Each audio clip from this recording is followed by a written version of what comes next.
Okay. Great. Thank you. All right. Bye. Hello. Hello, can you hear me? Yeah. Did you need the passcode to get in? I did not.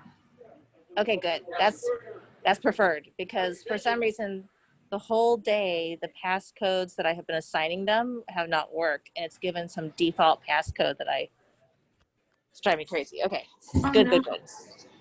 I know. I just hope it works for everybody else, but I see Teresa's in. Yes. She just joined in, and Jennifer should be giving it another try. Okay, and I'm gonna try to get John in here.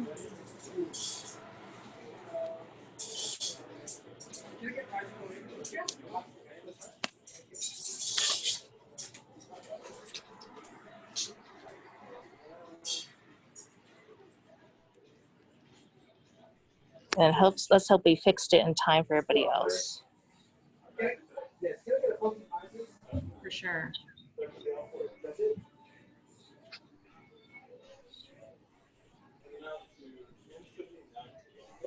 Oh, here's Jennifer.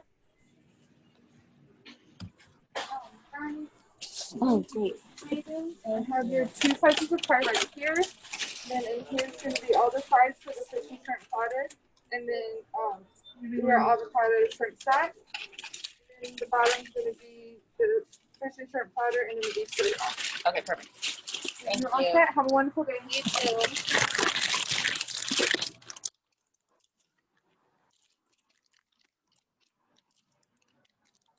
Thank you too.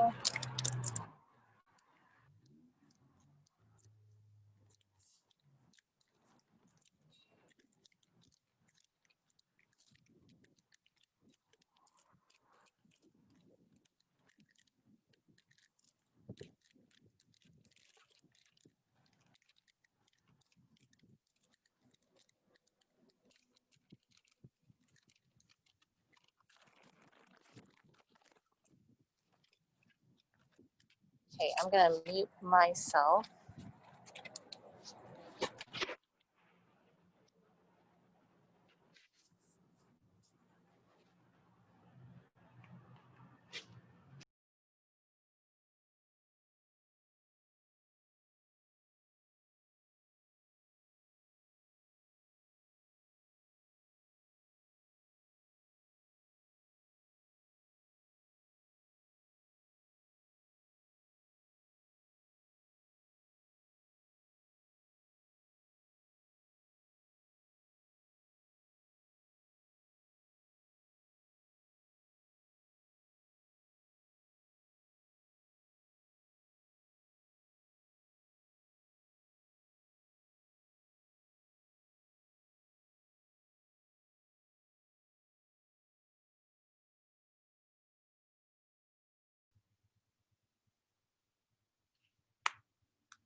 Hey, John. Hello. How are you? All right. All right. Very good. You got the flyers okay? I did get the flyers. Okay. And Good. you're able to navigate our neighborhood on your bike. Okay. Yes, Jennifer, I forgot to mention this to you, but I ended up biking from my neighborhood to Fruitdale and then around the community just to get a feel. And it was amazing. It was great. So many people were out. I saw a horse. The lots are, very different than a lot of other neighborhoods in Dallas. So it was good. Wow, that's awesome. You worked out too. You were working and you had exercise. I know. That was the break that I took after our 10th Street call. Oh, wow. I see someone on as Galaxy Note 8. Who is that? That's me. Hi. Hi. Hello. My pastor is supposed to be joining us, and a few other people. Okay. I'm going to mute myself again. I'm driving, so I'm trying to be safe. Okay.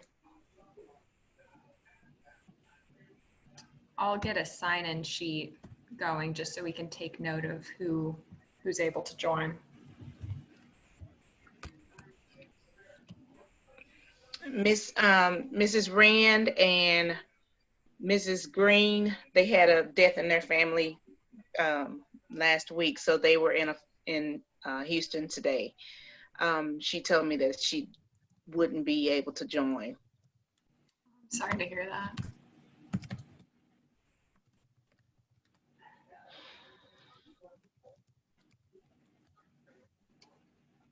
So did I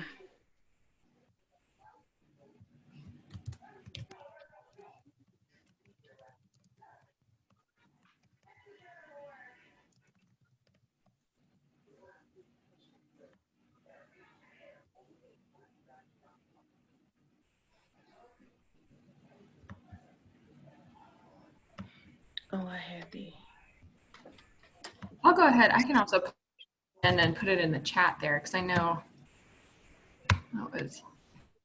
How were the lines today for you for voting? Were they okay? Today it was good. Because I kept riding by the library just to see what the action was, and so when I was on my way somewhere else, I drove by, and it wasn't anybody outside. So I said, "Let me hurry up and turn around." And the line was empty when I got there, but by the time I was getting ready to come out, it was quite a few people. So I was able to vote. That's awesome. Excited. Yeah, I was able to go Tuesday. The Oak Cliff courthouse was line like wrapped around the building. I didn't even know where it ended, and so I decided to see what the downtown line was like. So I went to the courthouse downtown, and it was 5 minutes in and out, and I was like, Oh, okay. yeah. Okay. The early vote stops on, is it the 30th? I don't know. I don't know when it's done. Yeah. I think it is. Yeah, the 30th. 30th? I'm flying in on the 28th to vote. Oh, okay. And they only I think they only take the weekend to shut down for then, and then back on November 3rd. Got it.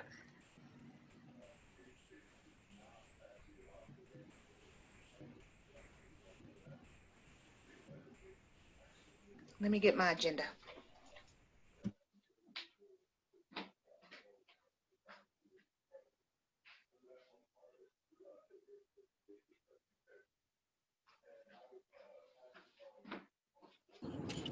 And I texted a few people hoping they could make it, but they said that they would try. So I didn't get any really good commitment.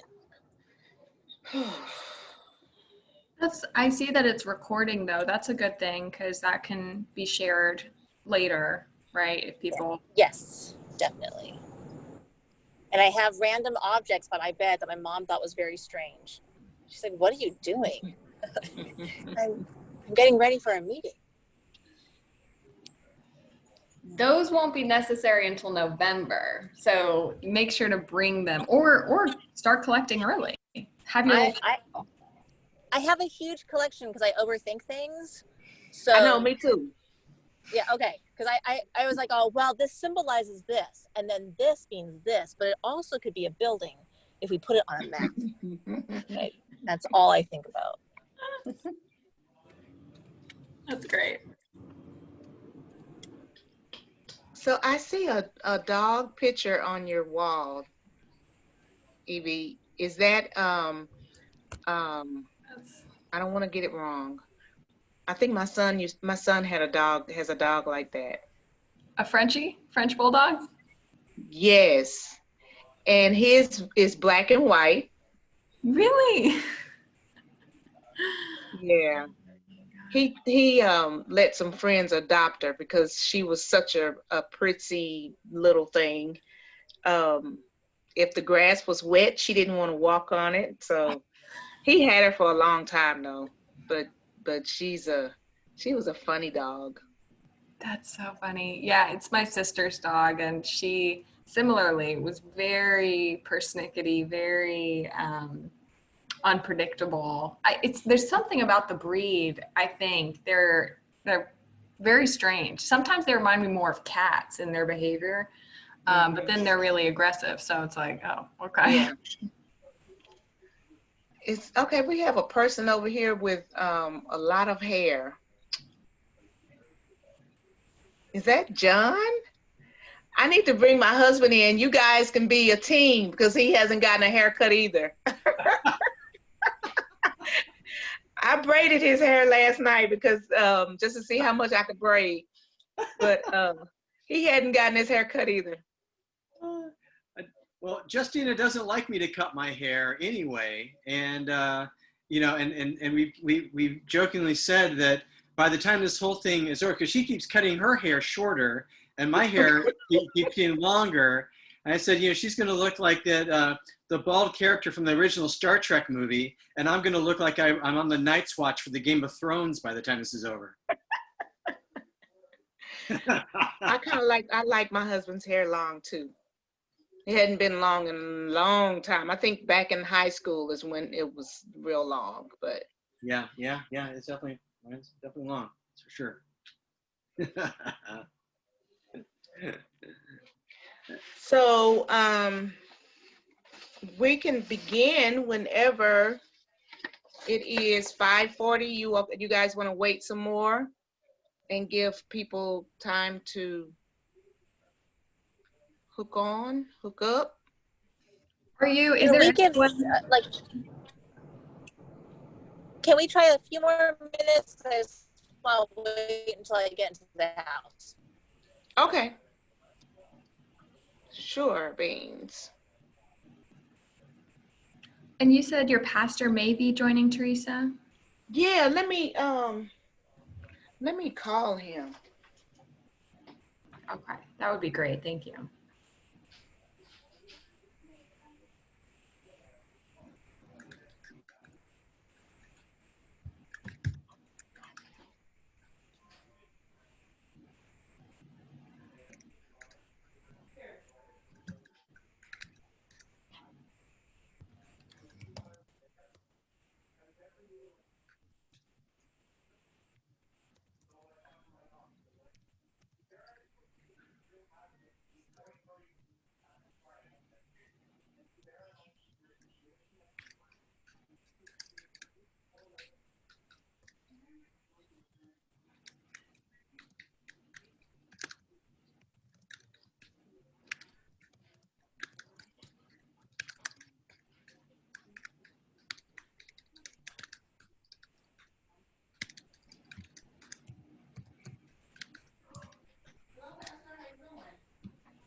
It's gonna be it's at 5. It was supposed to be at 5:30, but we're waiting for other people to join us. But it's gonna be recorded, so I can just send you the recording. Okay. I tried to call you earlier today.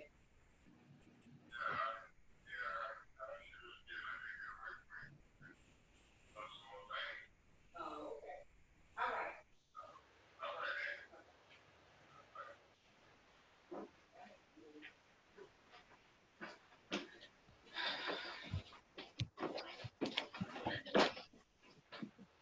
Okay, he's not joining us this evening. It slipped his memory. So it goes sometimes, especially these days. So no fault on his end. I know. If it's not written down and written down again and then it pops up on my phone, if it doesn't do that, I can forget really easy. Alrighty, well, I'm gonna go ahead. Justina, are you able to allow me to share screen, or is that something you need to do when you get home? Yeah, because I'm driving, but I am actually 3 minutes from home, I think. Oh, awesome. I hope. Also, John, could you record too, just to make sure that the recording, just so we have backup recording? I can. And I can, let me see if I can allow to record. Oh, wait, I think I have.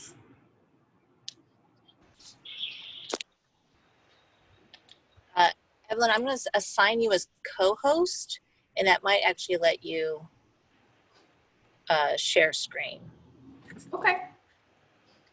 Tell me if it works. I'm now recording.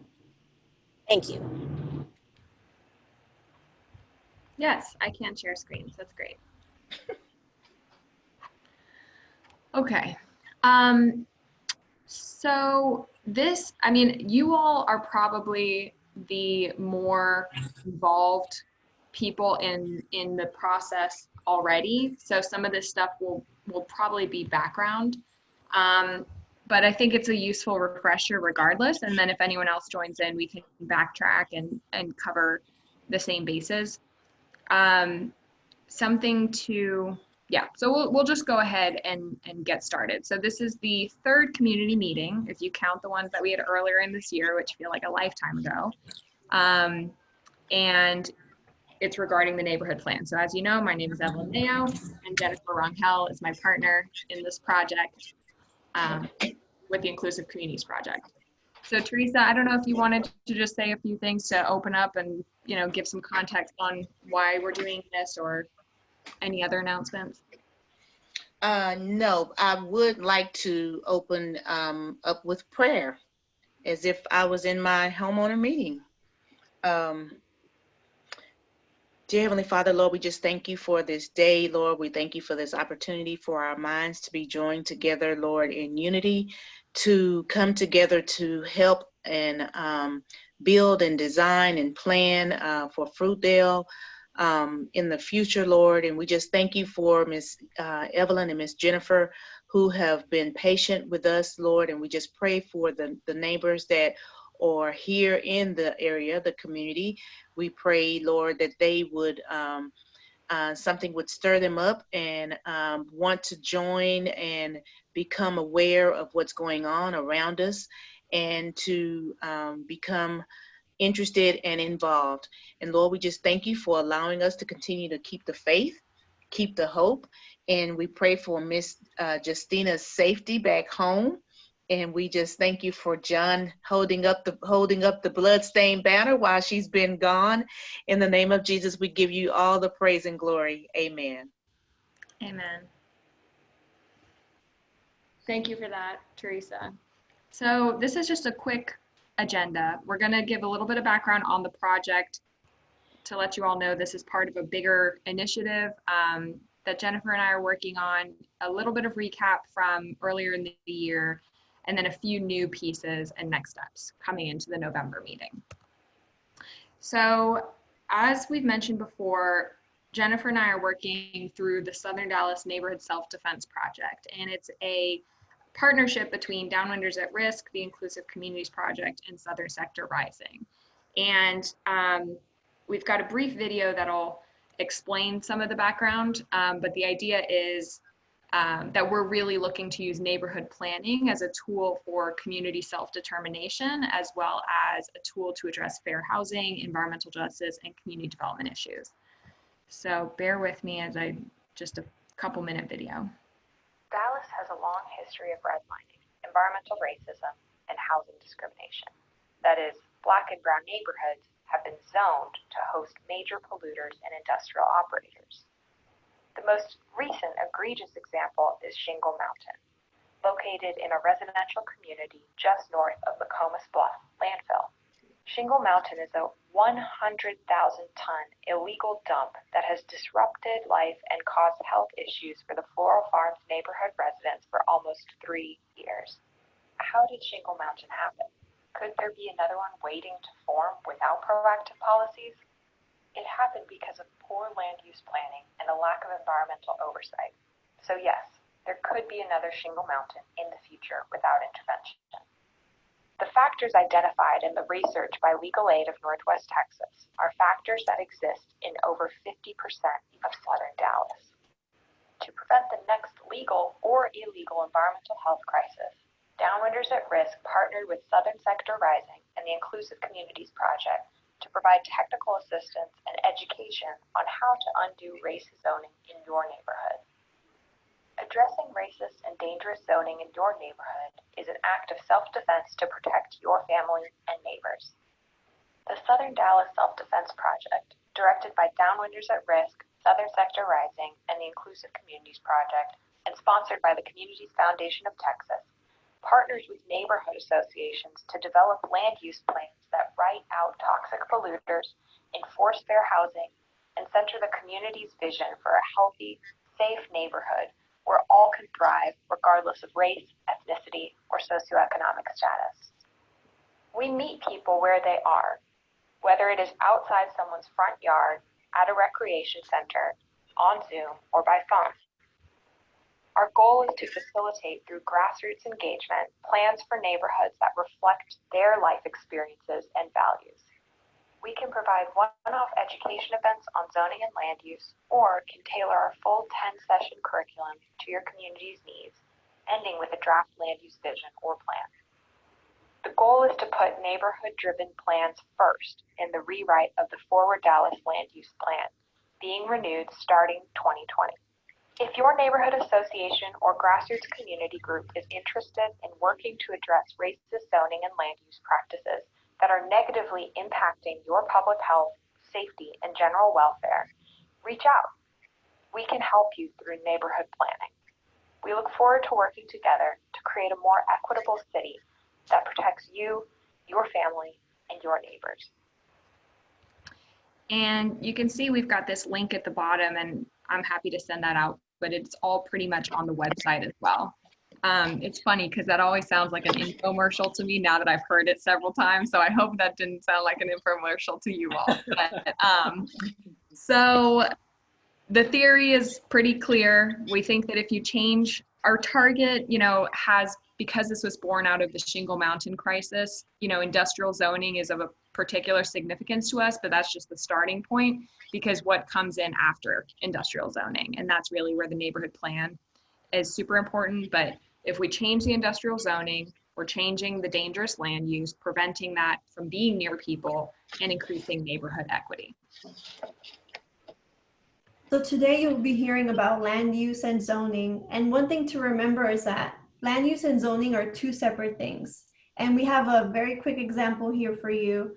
In the city of Dallas, there are many zoning districts. And the example you see on the screen is of one called the Agricultural Zoning District in Dallas. At face value, just hearing the zoning, you would expect the typical land uses that you see in the agricultural zoning, in the farm, you name it.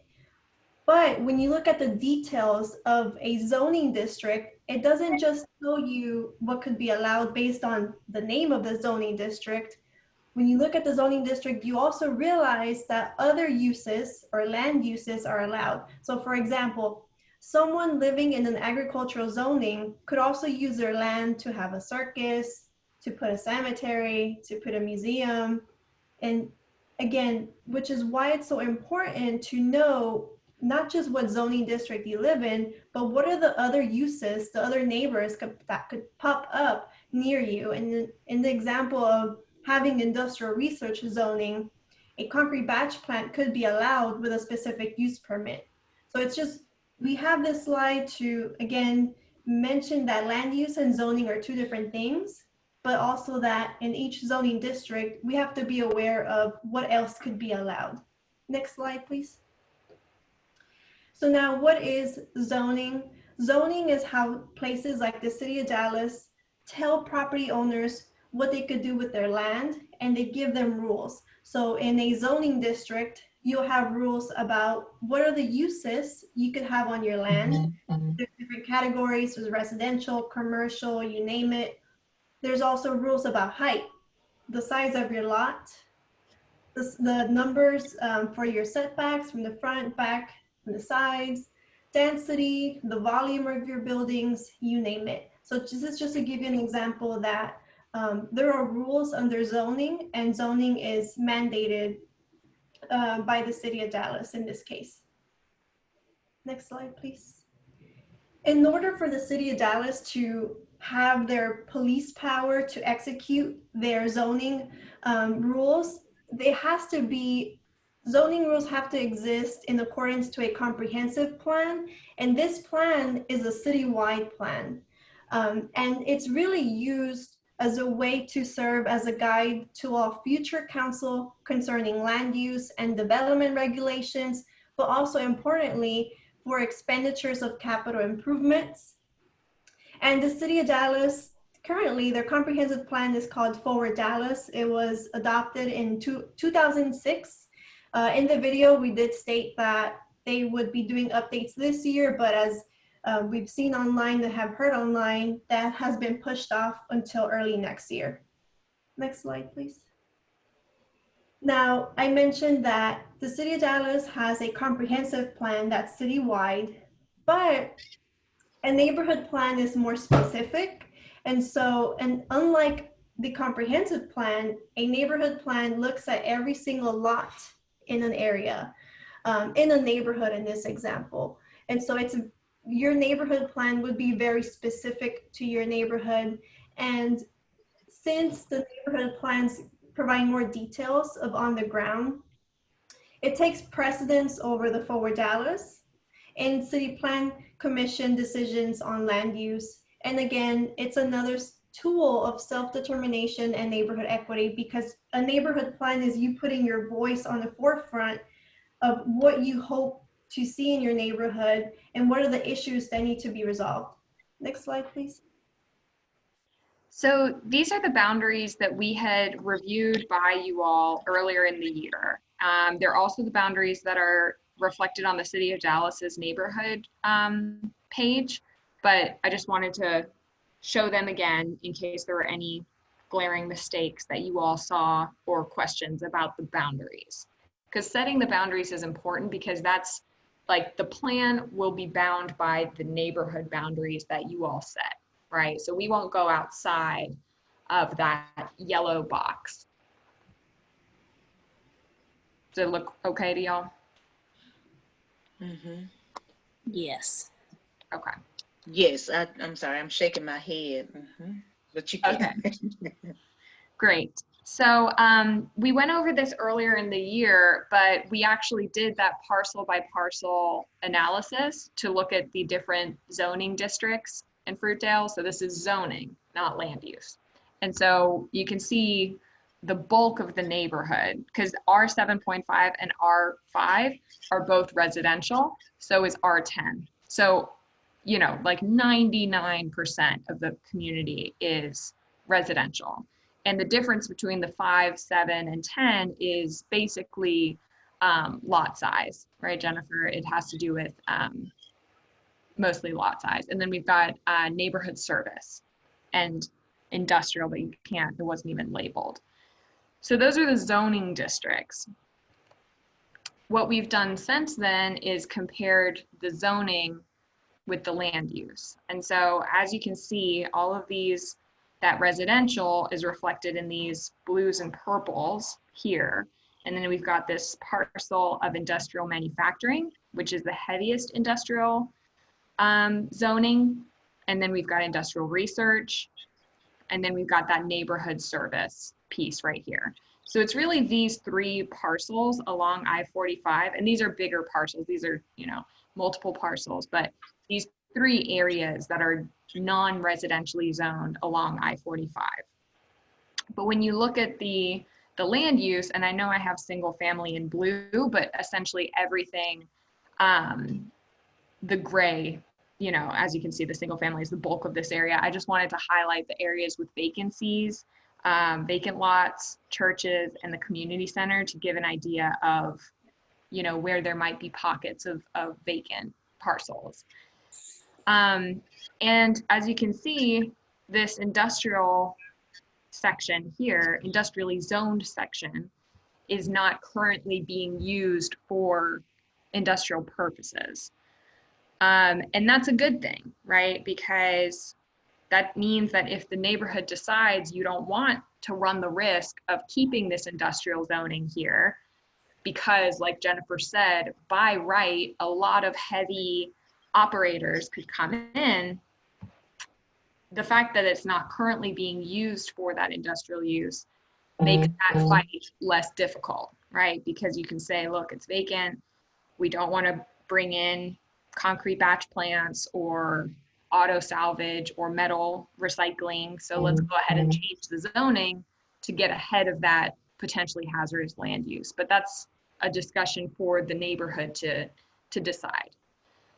I have a question on what is neighborhood services? So it's a type of commercial zoning district. It's close, from what I recall, it's close to commercial services, but it's even kind of smaller scale commercial uses. So we can pull the specific, types of businesses that could be in neighborhood service, but from what I recall, it is part of the commercial category. Okay. But that's something we can pull, Justina. And since it's bought by it's recently bought, I think all 4 of those little sections there, including a portion of the residential, since that was bought by Texas Central for the bullet train, is there something zoning wise we can do before they start work, or is it pretty much they bought it with that zoning and we're kind of stuck with that? So that's really interesting. I was learning about that specifically in class. Like, can that cause legal issues around, because once a developer does purchase a lot for that, with the understanding that they will be allowed to do X things, it does get a little messy. So I think that something you had mentioned from the get-go, Justina, is, accounting for the bullet train in this plan. And I think that is smart and would probably be the next level of analysis, honestly. The short is I'm not sure, because I know that does get legally messier. Gotcha. Thank you. Jennifer, do you have any other insight on that? No, I think you phrased it pretty good. Okay. Okay. Any other questions on the zoning versus the land use in Fruitdale?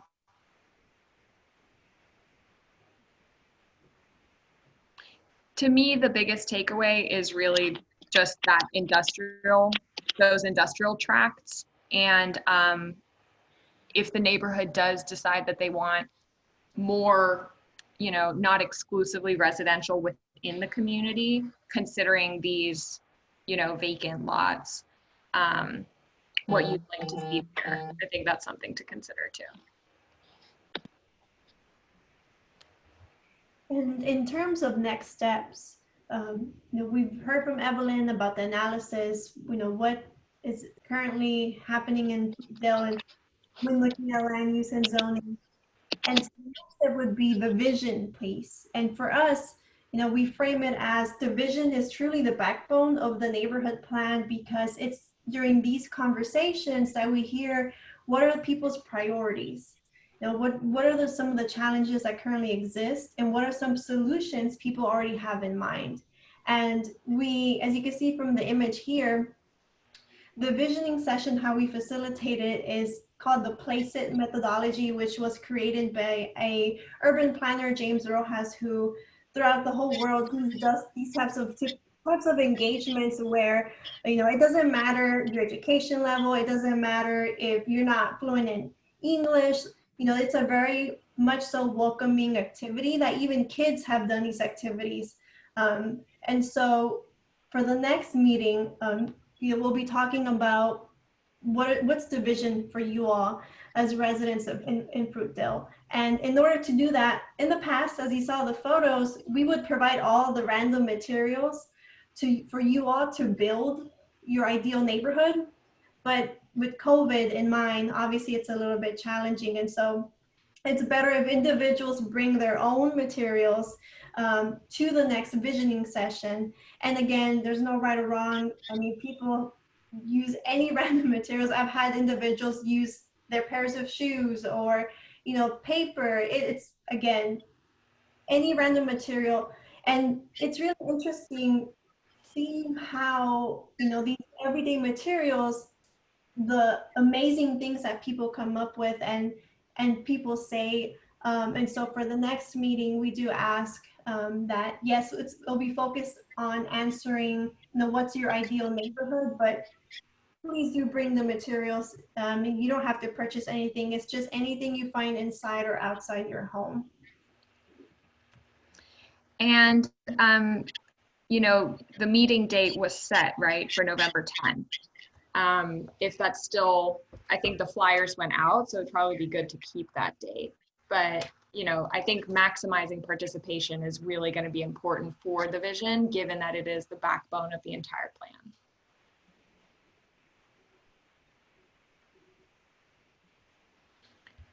plan. Jennifer, did you have anything to add? No, other than Q&A, does anyone have any questions? I was looking at the map of the zoning, I think. Yeah, and the churches are in orange, right? Yes. Okay. And now, are these the churches that you saw, or that you, because there are a lot of other churches. Good. So that would be extremely helpful to have you all weigh in on what we missed is, because this was just based on what I could see from Google Maps. Okay. That's what I was just, I say, because I know there's a church on every corner in Fruitdale. So yeah, okay. I can get those churches, the listings of those churches to you next week. That would be great.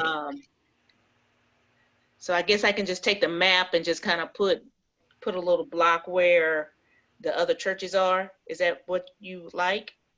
Yeah, or you can send over the addresses, or drop a pin on Google Maps for all of them, whatever's easiest for you.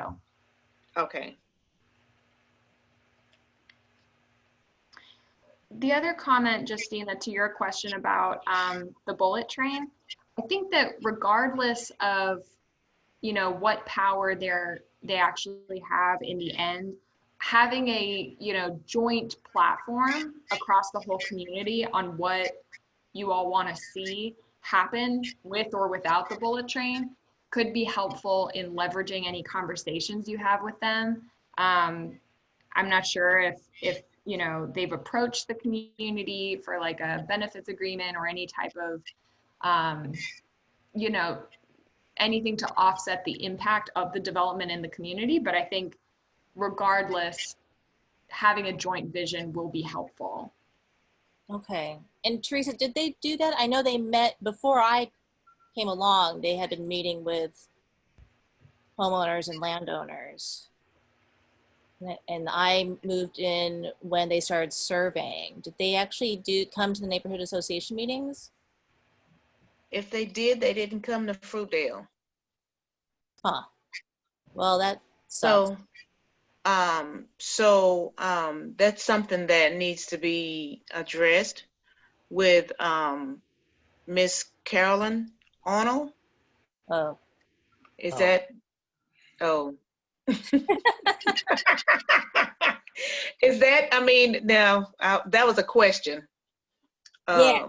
I mean, I feel like I definitely have mentioned it to her that Fruitdale is the only neighborhood that actually had displaced homes from their land purchases. And, to their credit, it sounds like it was very fair what they spent on the land that they got and the houses that they got. But, I think because I was on path B, our lot was on path B, I got a few more phone calls than the average person. I was kind of hoping that they actually, because they told me that they came to Fruitdale Neighborhood Association meetings. So I guess that's not true. I wonder whose meetings they went to. Or they. I don't know. Because let's see, I've been the president for the last, I want to say 6 years. Mr. Green was the president before that. So and now I can't even ask him, but I can find out from his wife. I'll find out from Mrs. Green. Okay.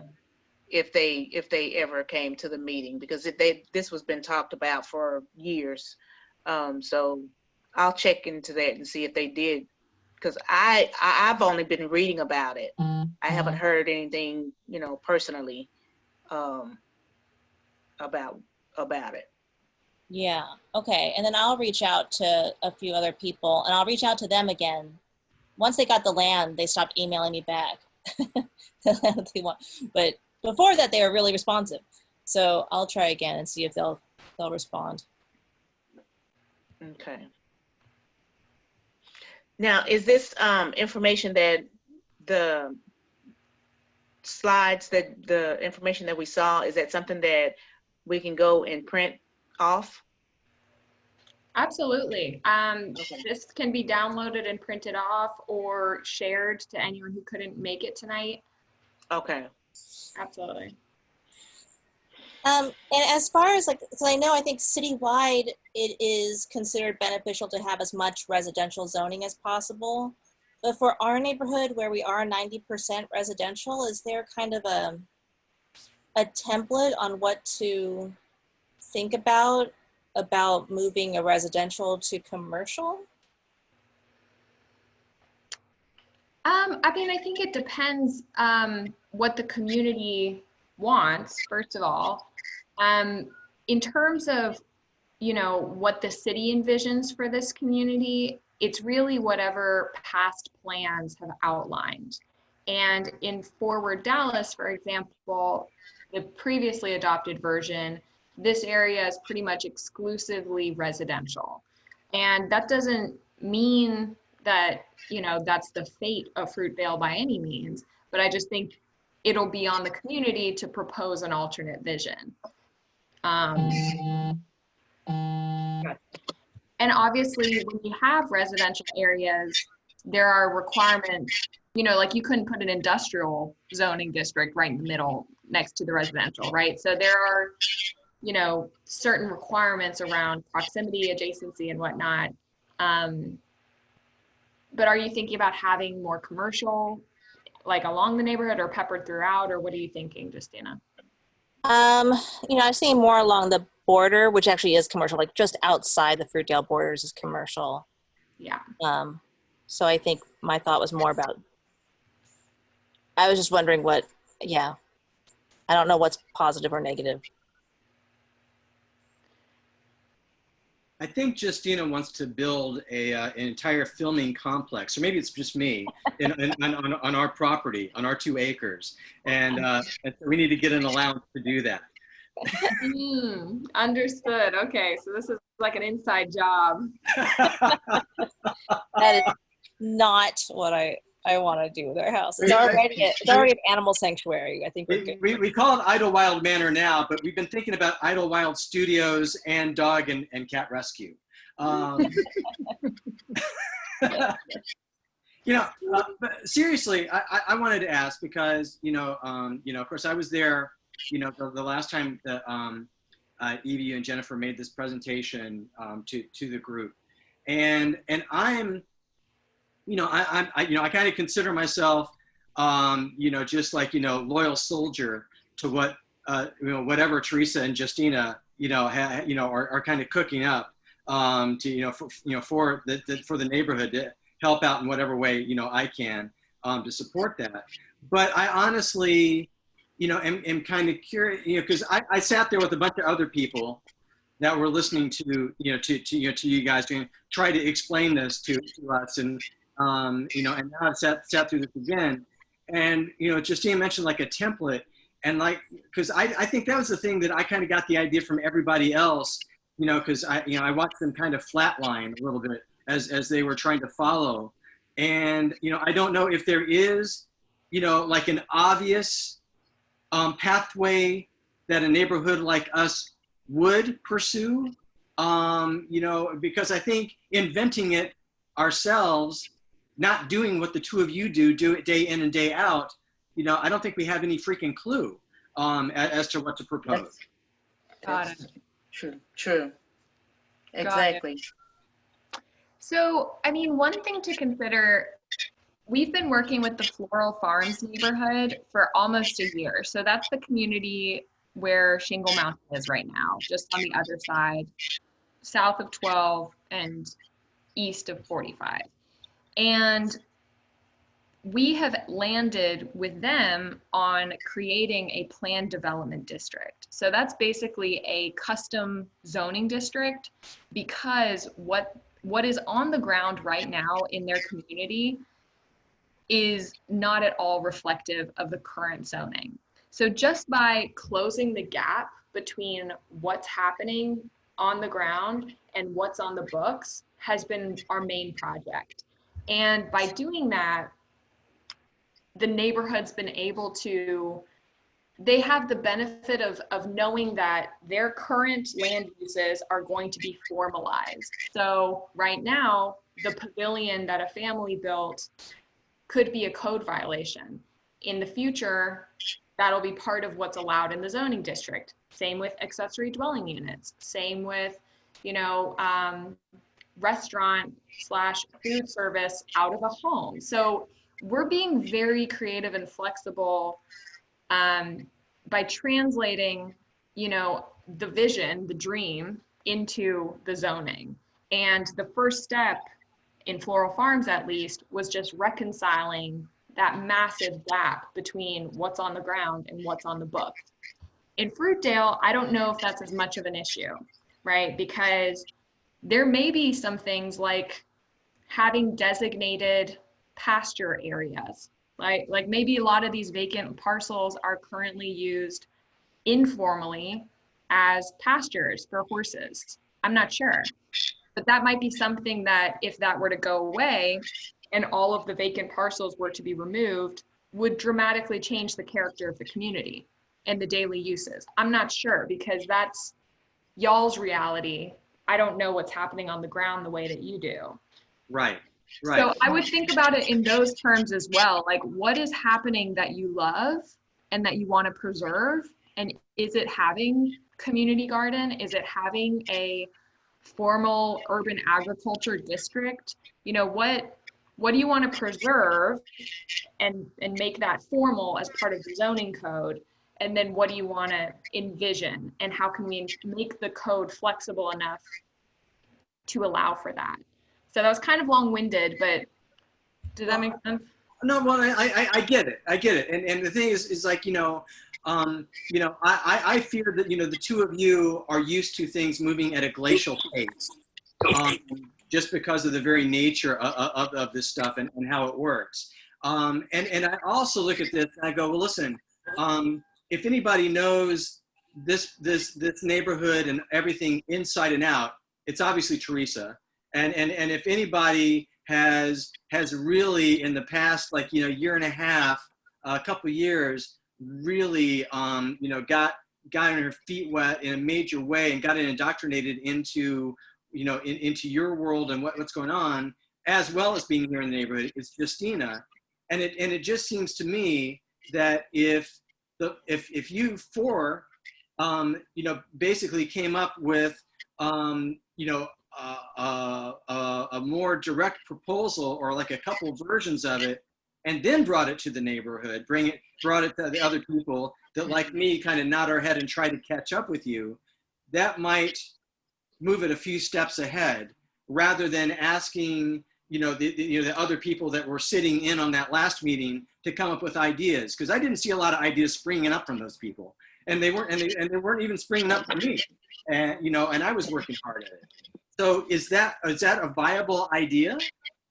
For sure. So that's really what the next meeting's purpose is. Like Jennifer said, it's about having a completely equalized kind of bar of entry, where there's two questions that are posed in this meeting, which is generally 2 hours long. The first is recreate a favorite childhood memory using those items. And so that's what's happening in the picture here. And then people share what that memory looked like, felt like, smelled like, whatever. And then the second question is, what is your ideal neighborhood? Bring that life experience and positive memory into what a neighborhood, you want to live in looks like.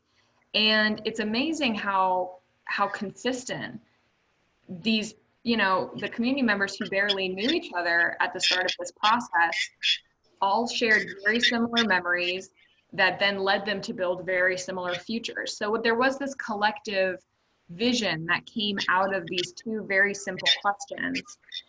And our job is to then take those simple but powerful visions and translate them into zoning and land use. And then that's when, you know, we have something to work off as a group after this vision meeting. And that's when we'll come to the group and say, okay, is this okay? Is this not okay? Do you want this or do you not want this? So I think, you know, this has been a very drawn out startup because of the pandemic for you all in particular. But everything we've covered over the last 3 sessions, we would have just done once. Like, we wouldn't be repeating these conversations if it weren't for the start. So that's the hope, is we'll have a foundation after this vision meeting. I think to piggyback on that is that, you know, the first 2 presentations Evelyn and I did was more of informational education, and this one truly is the time where, you know, everyone is able to share their insight, their vision, and you know, it's, you know, critical thinking, right? It forces you to reimagine, what does an ideal neighborhood mean to me? And we haven't had, obviously, that space to have these conversations because we've only been so focused on, here are the facts, here's the details on this. But I think it's very worthwhile to just, you know, give, and the whole grassroots neighborhood planning effort stems from hearing from everyone and seeing collectively, all right, what are the different common themes people are bringing up? What else is missing? Because the visioning piece, especially with COVID, what we've had to do is that we'll host 1 or 2 visioning sessions, and then we build a survey based on what has been said by the community as a way to check what others from the community who didn't show up or weren't able to attend. But we also give them space in the survey to say, hey, anything else that's missing here? So it's, you know, I'd say it's a very much so impactful visioning session, and just something to remember that, you know, it's okay if, you know, maybe you didn't have anything in mind at the other sessions, and we were dumping a lot of facts and information that we didn't provide space for imagination then, but this does. And, you know, maybe you'll have a different idea once you have your materials and you hear from others too. Because it's a whole collaborative, you know, discussion, and you'll be very surprised. Well, listen, you know, honestly, like, you know, I come out of this, you know, now having attended a few of those meetings, and, you know, and also now reaching a point where, you know, obviously, you know, Justina and I have lived here, what, 5 years now, and, you know, and we're, you know, and we're very, you know, more and more becoming cognizant of this. This is our neighborhood. This is our house. This is our home. These are our neighbors, you know, and what have you. And you know, and I, you know, so I kind of look at that, and I want to make sure that you know, that the stuff does move forward, and, you know, and the 2 of you don't get discouraged. I can't imagine how Teresa isn't discouraged by this point. It amazes me that, you know, that she rounds everybody up, and you know, and keeps the, you know, and keeps, you know, people connected, and what have you. You know, and I know Justina has ideas, and that's the thing. It's like, I go, well, you know, how, again, how do we keep moving it forward? How do we keep pushing everybody, you know, so they do keep involved, and we can not just talk about the ideas and then put you guys in a position, and ourselves ultimately, into making this stuff actually happen. Exactly. With this meeting here, I'm understanding more than I was the last meeting we had, because the zoning, and even though I'm in construction, as far as the zoning, land use, and um, the neighborhood plan, and that I wasn't too much involved in that or really thought about it, because this is not where I really want to be. Like, I really want to be somewhere else, but since I'm still here, why not make it what I want it to look like?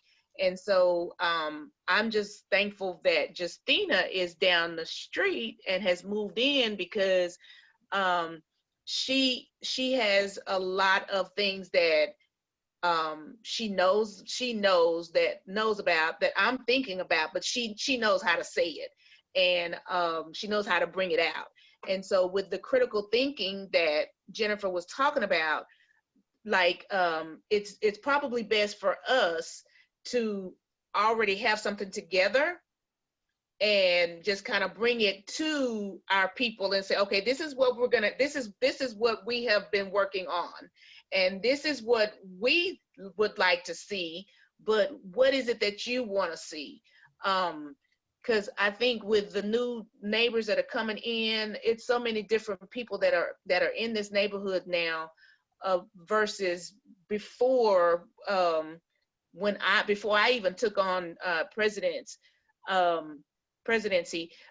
It was so many other people that were involved in the homeowners association, and but then everybody started, dying off, and now it's very few people here that are homeowners. It's a lot of renters that are coming in now. So it is very challenging. I must say, very challenging, and so, but I am willing to do whatever I can to make it how I want it to be, because I may be here for the next 20 years. So why not make it be what I want it to look like? So I had my stuff already here too. I had a whole lot of stuff over here that I was gonna show this evening, but since that's next month, I'll just wait. So between now and our next meeting, because when I was talking to my pastor, he said, so what is this about? And I'm like, well, I'm trying to explain to him, it's about the zoning and the plan, land use of Fruitdale. And so he says, okay, so what does that mean? And he's very critical thinking. He's very precise on words. And so what you're saying, he's trying to hear what you're saying to grasp the understanding. And so when I was talking, I'm like, it's what we want to see in our neighborhood. That's how I broke it down. It's what we want to see in our neighborhood. And so what we would like to have in this area. And he was like, oh, okay. So he started reading the flyer that Justina had done. And I think he started kind of understanding, but the flyer wasn't in Spanish. And I wanted to give it to a lot of the people that have moved in, even though they're not homeowners, they are still in the neighborhood. And so maybe we can get something that let them know what we're doing. So I am so grateful for Jennifer and Evelyn for being patient with Fruitdale. And this is probably one of the neighborhoods that have been really slow, but we're gonna get there. No, not at all. And I just wanted to show you all, this is the loose timeline that we've put out as, generically with the process. And there's 3 big chunks. There's the community engagement piece, which is basically getting to the point where we all have like a vision that we're on the same page. Then it's the actual drafting part. So Jennifer and I kind of go into hibernation and do a lot of data research, mapping, all that stuff. And then we come back out and do the consensus part with what we've worked on. So, this is a year-long process minimum. I mean, we've been working, like I said, with Floral Farms for a year this December, and we're just now at the end of this month having the first review of the draft plan. So, we know this is a long game effort and we think it's worth it. And in the process, if y'all as an organization are getting stronger and your neighborhood, you know, connections are getting stronger, that's all the more reason that the process itself is worthwhile. So don't feel like, you know, this isn't, you're disappointing us, by no means. We just want to make sure that we're being inclusive. And the point about the Spanish flyers is a really good one. And we've done bilingual sessions, as well as bilingual, you know, actual zoning district drafting. Jennifer's done that for other neighborhoods. So I think that's most definitely something we should be doing going forward. Yeah, and to also again piggyback on Evelyn, a neighborhood plan is very personal, and which is why we have these visioning sessions, because it's really about people's lives. They get impacted by the zoning that they live next to or surrounded by. And so just, you know, I just want to remind everyone that, you know, there's no need to rush. I mean, we are also in the middle of a pandemic going code red, apparently. And so, you know, we're very cognizant of that as well. And just again, want to remind you all that really, it doesn't matter if, you know, someone doesn't know what urban planning is, someone doesn't know what zoning is. And the purpose of the visioning session is that we don't talk about zoning, we don't talk about land use, we just talk about you. What are your priorities? What matters to you? What are your values? And then we let that inform the zoning, right? So like Evelyn said, we've used that to, okay, the neighborhood would like to see a park. Well, we have to make sure that the zoning has a use that allows for X land to allow for a park in the future. And so, you know, I don't want y'all to feel like, oh, we need to work on a document to present for the next visioning session of what our ideas are. Because remember, again, a neighborhood plan is made up by the neighborhood, and, you know, everyone's perspective and ideas, you know, matter. And you know, it's a democratic process, and, you know, we always have to also, like you all mentioned, be mindful of the folks who might have a language barrier. So, you know, both Evelyn and I have, at this point, have had some experience of how to navigate that. And we even talked about how today's presentation, we should do it in Spanish, but just record it in Spanish. And that way you all could post it on social media for the, you know, the non-English speakers to listen what we shared this evening. So, you know, we're always happy to have that side discussion of how to engage others. And, you know, in the example of Floral Farms, several people didn't know each other, right?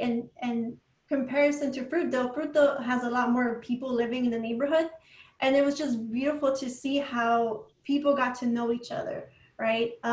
In the visioning sessions. And then these visioning sessions are so personal that they get to know their neighbors beyond the issue, right? They get to know what are their aspirations, what matters to them. And so I'd say, you know, give these visioning sessions a chance, and you'll see how the priorities based on what people's comments are, they'll start formulating and creating. And then you could build that to create the neighborhood plan and think about, okay, so the neighborhood should have X, Y, and Z based on so-and-so. And in those conversations, there might be something maybe you weren't considering based on someone else's lived experience in the neighborhood. So, you know, just to recap, we do these visioning sessions usually twice. And then we create the survey to gather other people's feedback that didn't participate. Okay. I'm good. Okay, so next meeting is show and tell. Is that what we're saying? More or less. Okay. So, is that the next step on number 5? Yes. So that'll be the meeting on the 10th. And I think it would be good to get a Spanish flyer out. And I'm happy again, you know, to print those off and drop them off for distribution. So probably just a week out or 10 days out or something like that. And I passed out all of the flyers, but was the Zoom link on the flyer? I think it was. Yes. Yeah. Yes, it was. Okay. I looked at it, but then I gave them all, I had them all distributed, so I wasn't for sure. But I'm glad Justina put it on the neighborhood next door, because that's where I saw it this morning. But okay, so it was on the flyer. Okay, cool. Yeah. I don't have anything else. I guess we can just look forward to working on getting more people out to the outreach on the 10th. And we should probably get a count of people to kind of know yay or nay for the 10th. So it just won't be us showing up. Yeah. A ballpark of because I'm gonna do a I just got something. I'm gonna do a list of a sign-in list, and I'm gonna have my person that does the flyers to send the flyers out and have him to see if he can get people to definite say yes, I'm gonna come on the 10th. So that would give us their name, and then maybe an email address or a number, and then we can follow up with them before the meeting. Oh, that sounds great. Should we also like offer food or something? Like, you know, with it being the pandemic, and I'm kind of funny right now of eating food that's out in the open. So yeah, okay. I don't know. That's just me, but that's not. I'm not doing buffet. I'm not doing restaurants. So eating out. I feel really guilty. I just like went to 2 restaurants in the course of this meeting. So, but maybe we can have bottled water or some drinks or something that they can open themselves. Okay. Or yeah, some chips and stuff. Yeah. So something that they'd have to open themselves. Yeah, we can do that. Okay. So, Evelyn, thank you so much. Again, Miss Jennifer, thank you so much. I was very excited. I was hoping my husband would come in here and at least stick his head, let y'all know he is listening. He doesn't like camera. He don't like front seat. He don't like none of that. So, but he's a preacher. Can you imagine that?